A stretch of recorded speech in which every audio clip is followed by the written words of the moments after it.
Hi, I'm Jeff Richards, and welcome to Japan Today Spotlight. Sanae Takaichi started strong after becoming Japan's Prime Minister on October 21st. She attended 2 summits, and she hosted US President Donald Trump. Then the situation unraveled, and the backlash began. On November 7th, Takaichi told the Diet that a Chinese attack on Taiwan could threaten Japan's survival, and it might trigger a self-defense force response. China exploded with anger. Beijing retaliated online, in state newspapers, and with a wave of insults. Opposition lawmakers in Japan demanded she walk the comments back. All this is currently unfolding as Japan expands its defense capability and slowly moves away from the strictly pacifist posture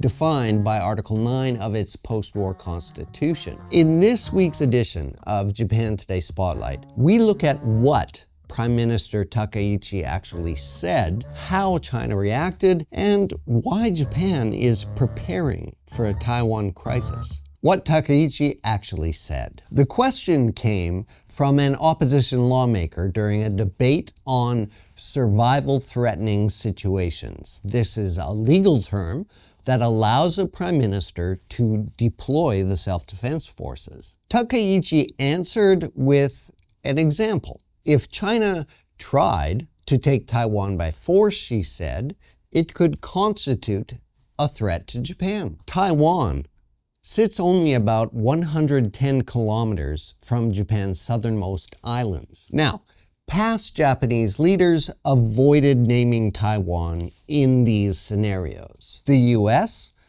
also prefers ambiguity. Takaichi is known for a harder line. She is pro-Taiwan, a capital C conservative, and she's visited Yasukuni Shrine, the war-linked shrine, many times. China's foreign ministry argues the Taiwan issue is an internal matter. Beijing sees Taiwan as a renegade province that must be unified by force, if necessary. China says Takaichi violated the spirit of the 1972 Japan-China Agreement when Tokyo recognized the People's Republic of China, the PRC, as the sole legitimate government of China. Chinese Defense Ministry spokesman Zhang Bin warned Japan will pay a painful price if it intervenes. Taiwan's government rejects Beijing's claims and says only the island's people can decide their future. Beijing's first reaction was chaotic. China's consul general in Osaka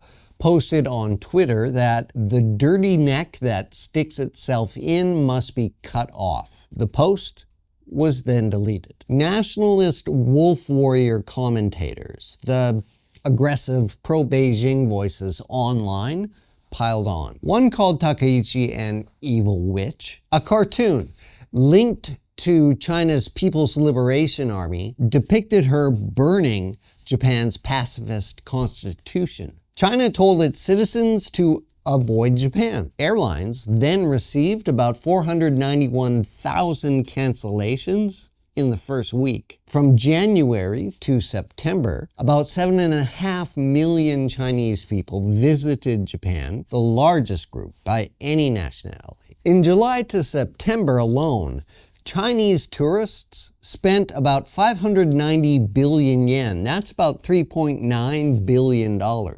This, according to the Japan Tourism Agency. Nomura Research Institute estimates a year-long slowdown could cost Japan 2.2 trillion yen, about $15 billion. But many Chinese travelers are still coming through Hong Kong. 3 weeks after agreeing to resume seafood imports suspended since 2011, China reversed course.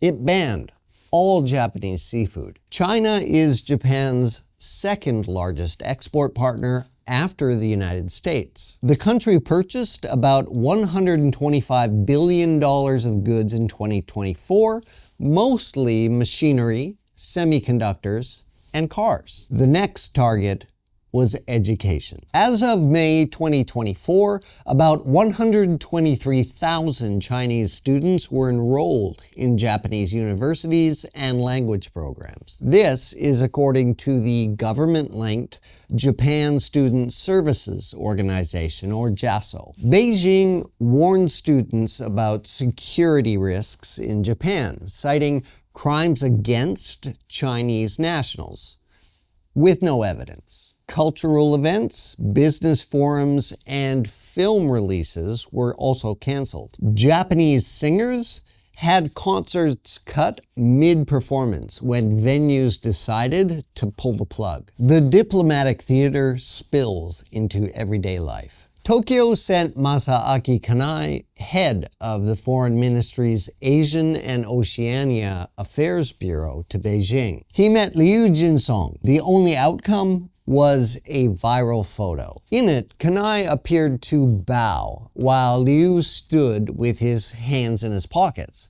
Chinese social media mocked the scene as a teacher scolding a failed student. Meanwhile, Takaichi has been quiet. She said she must maximize Japan's interests through dialogue with China. She defended her diet answer as a sincere response to a specific question. The government says it's open to talks at any level. The US has avoided any public comment. Trump spoke with Xi Jinping on November 24th and with Takaichi the next day. Chinese state media claimed Xi asked Trump to rein in Japan. The Wall Street Journal reported Trump told Takaichi to avoid escalation. Neither government has confirmed either version. Some in Tokyo fear Trump might weaken support for Taiwan in exchange for a trade deal with China. That concern predates this crisis. Japan's defense budget for fiscal 2025 is 9.9 trillion yen, about $66 billion.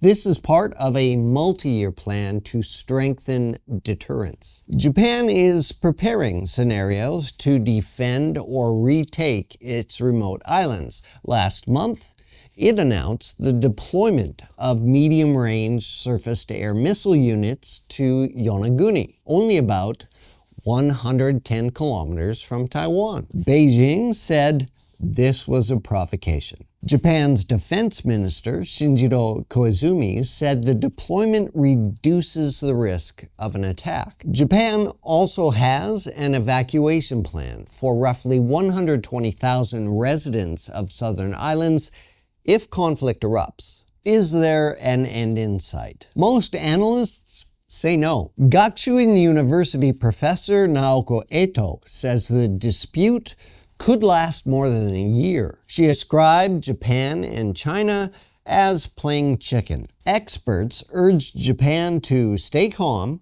but keep communication channels open. China shows no sign of easing its rhetoric. Foreign Ministry spokesperson Mao Ning said right-wing forces in Japan are leading the region toward disaster. And that is the last thing that anyone wants. Japan is preparing for the worst-case scenario. China is pushing harder than it has in years, and Taiwan sits in between them, closer to Japan's islands than many people realize, right where deterrence meets geography. Japan's military has not fired a shot in war for 80 years. That record matters, and few countries can say the same thing. So here's a question for our viewers. Is this still just a diplomatic showdown, or is it the early stage of something that could spiral out of control and fast? Let us know what you think in the comments. Thanks for watching Japan Today Spotlight, and from the Japan Today newsroom here in Tokyo, I'm Jeff Richards. See me next time.